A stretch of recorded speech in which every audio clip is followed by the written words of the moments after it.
the Murcielago, Mura, Diablo, fighting bulls that left an indelible mark on our history.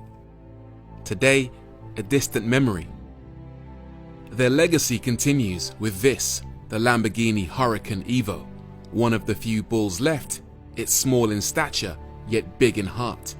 A fearsome package of extreme power and theatrical design. Or at least, that's the theory. But the reality is that the Huracan is just a bit meh compared to the old guard. Don't get me wrong, it's fast and it looks brilliant. But when you share your platform and your oily bits with a fancy Audi, and all of that power gets castrated by a safe as houses all-wheel drive system, well then the end result is just a bit meh. Lamborghinis of old not only looked like alien spaceships, they drove like they were trying to kill you. So has the new Evo lost that fear factor that made its forefathers so great?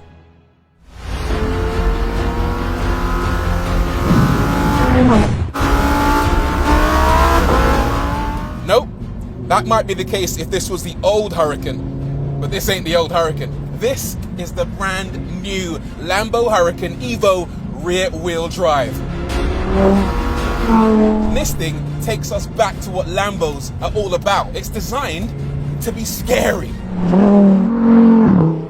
It's got all the ingredients to be a proper classic Lambo. 600 horsepower, tick. Big, scary 5.2 litre mid-mounted engine, tick. Stupid paint job, tick. And then the big one, rear wheel drive, tick, tick, boom.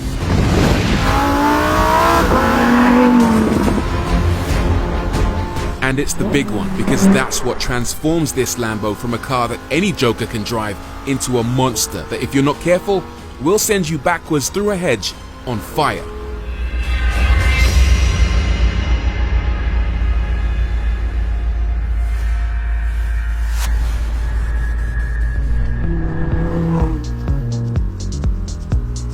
The old Huracan had grip and traction for days. It was basically idiot-proof. You could throw it into a corner and it would do one of two things. Either understeer into a bush, or more likely it would grip up and then fire itself out like a laser-guided missile.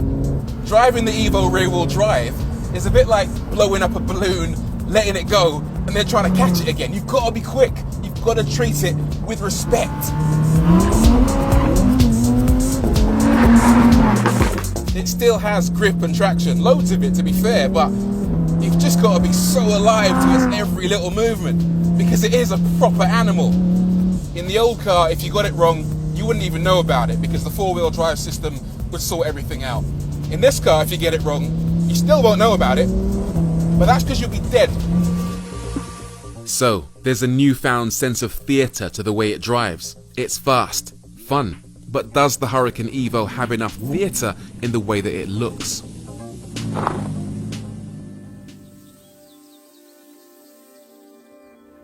The design is absolutely gorgeous, isn't it?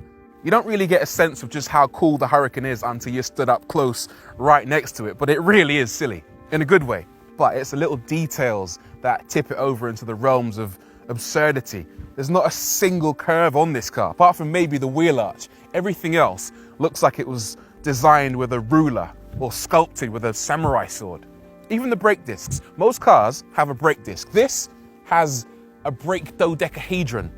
I'm sure Lamborghini will tell you that there's some engineering benefits of that, but nah, nonsense. That's just there because it looks cool. And then inside, lovely. These switches for your windows, your nose lift and your hazard lights are straight out of a fighter jet. Lovely. Then this cover for your engine start button looks like the trigger for some kind of device that could start World War III. And then you got this alien looking reverse lever that for some reason looks like that. I mean, they could have gone with a button, but instead they've gone for this. Love it. What I'm not sure that I should love are these really ridiculous switches for your wipers. Look at that. You push it left to turn them on, right to turn them off, and then you've got a separate button for your washer fluid. And then the indicator is another switch. You push it left to go left, right to go right, and then push down to cancel. Imagine trying to use that with the wheel upside down on a roundabout. It would be absolute carnage. That is the dumbest, most Lamborghini thing in the world. And I love it. It's not all mad though. There's a few sensible touches inside this car. There's a couple of USB ports on the rear firewall.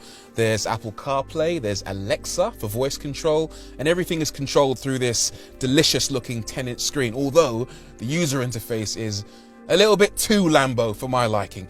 And don't get me started on the lack of a volume knob. So the Hurricane Evo rear-wheel drive does have some useful mod cons, even if some have been designed in true Lamborghini style to infuriate. But is it a car you can drive every day without risking your life?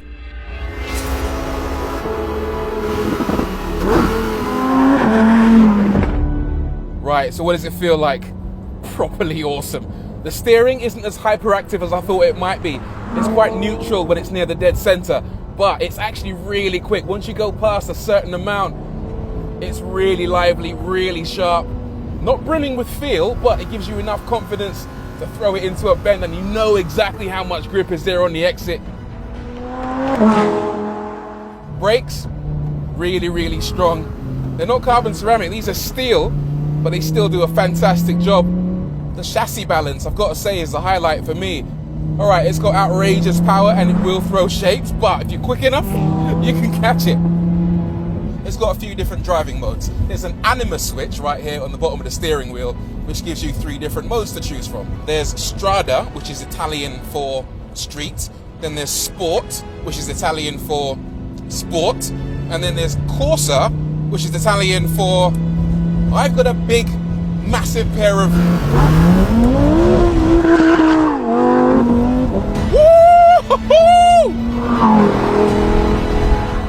All 3 modes are completely different. In Strada, the car's a complete pussycat. The adaptive suspension is soft, the throttle response is progressive, and the steering is light. It's a nice everyday mode. In Sport, it firms up the suspension, makes the steering quicker, just turns everything up to 11.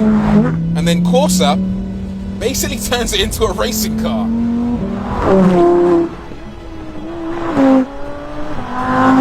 The problem is, there is no perfect mode. Strada is too soft, Sport is too hard.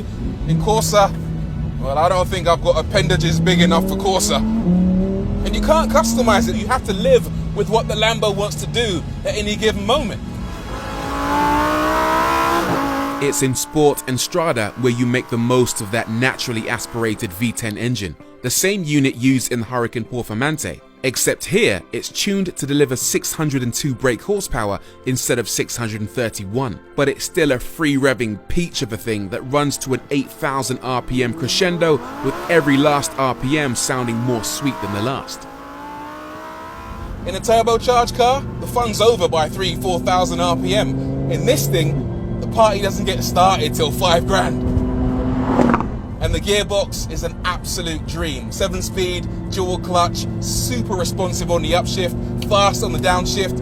It's even got a kickdown mode, so if you find yourself in 7th gear and you suddenly want to be in, say, 3rd, you don't have to slap it multiple times to get where you want. You just hold it and look at this, 7th to 2nd, and I'm gone.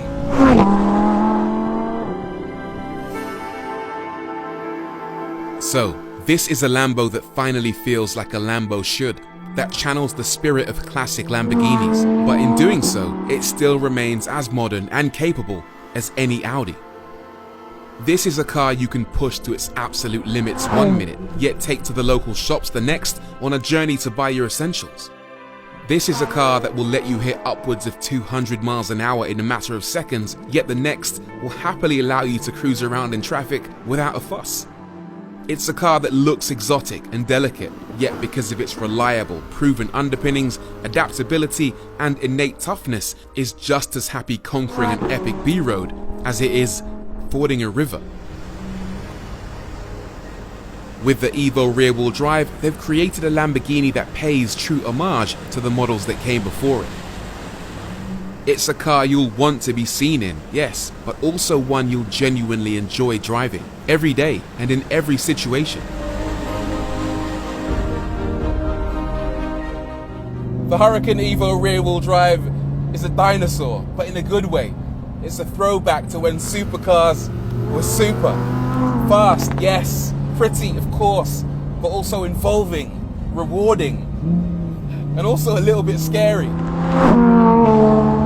The memory of the Murcielago, Mura, and Diablo is a distant one I thought we may never see again. But in the Hurricane Evo rear-wheel drive, we have a present-day supercar that looks to the future without ignoring its illustrious past.